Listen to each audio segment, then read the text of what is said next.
This book is called Listening with My Heart by Gabi Garcia, illustrated by Ying Hui Tan. A story of kindness and self-compassion.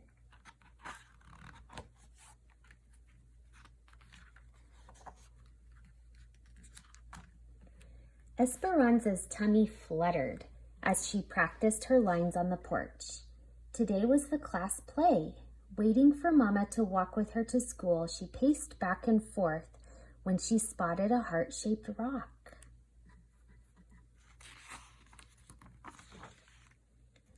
Esperanza picked it up and showed it to Mama as soon as she stepped outside. "I see you found a little treasure," said Mama. Esperanza rubbed its rough surface and felt a twinkle of joy. "Maybe it's a sign." "For what?" asked Mama. She thought about the class play later that afternoon, wondering what it would finally be like to be in the spotlight. "To put my heart into everything I do," she answered.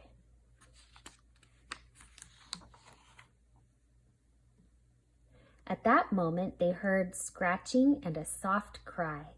Esperanza peeked under the stairs and spotted a kitty shaking and shivering. No Mama in sight. She scooped the kitten onto her lap and cuddled her. "She's all alone. I think she's hungry." Esperanza reached for her lunch bag, pinched off a piece of chicken, and offered it to the kitty, who gobbled it up.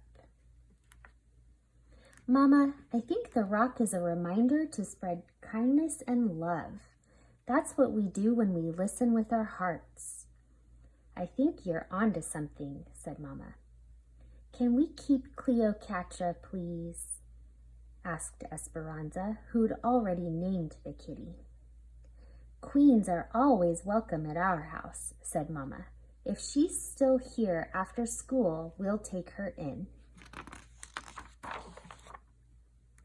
At school, Esperanza was more focused on the play than on math or reading. Clutching her script during recess, she noticed Bao sitting alone on a bench. He was new in school this week and didn't speak much English. She wondered if he felt lonely or scared. Esperanza found a soccer ball and kicked it over to him. A smile spread across Bao's face. He stood, popped the ball into the air, then bounced it between his knee and his head a few times. "Dude's got moves," thought Esperanza. They spent recess giggling and making up hand signals. Afterwards, Esperanza borrowed Miss Owen's English-Vietnamese dictionary. She wrote "friend" in Vietnamese, drew a picture of Bao and her, then put it on his desk. Esperanza rubbed the rock in her pocket. Listening with her heart made her feel peaceful inside.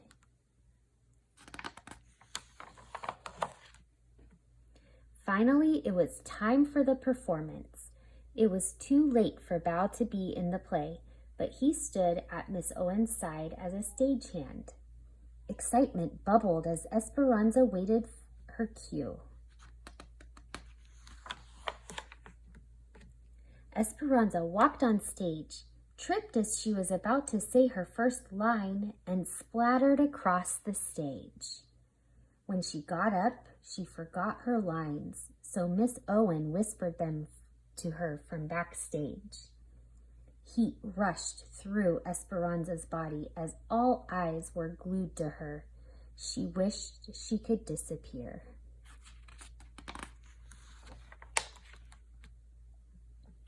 "I ruined the play," thought Esperanza, rushing off the stage as soon as she'd finished her part.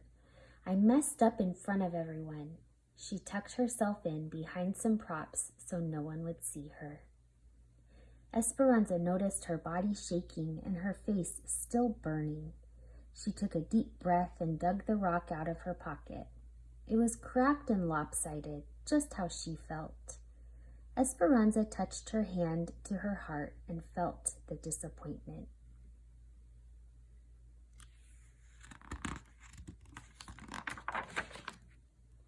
Bao found Esperanza a few minutes later and handed her a drawing with the word friend written above it. Esperanza nodded. She hadn't been treating herself like a friend.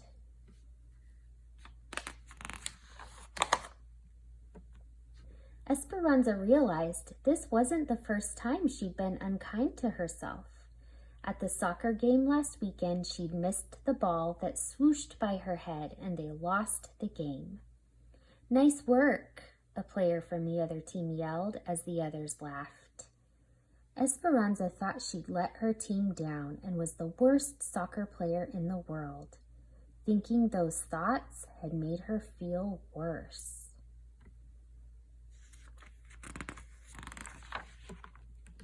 At the curtain call, Esperanza reminded herself she hadn't ruined the play. She'd had an accident, and accidents happen to everyone. Listening with her heart wasn't just about giving kindness and love to others. It was about giving it to herself too. "I can be a friend to myself," thought Esperanza.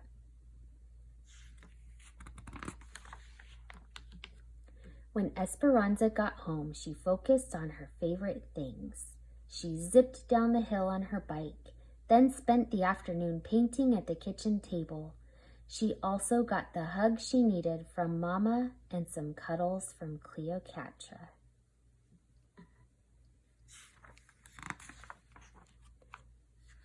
The end.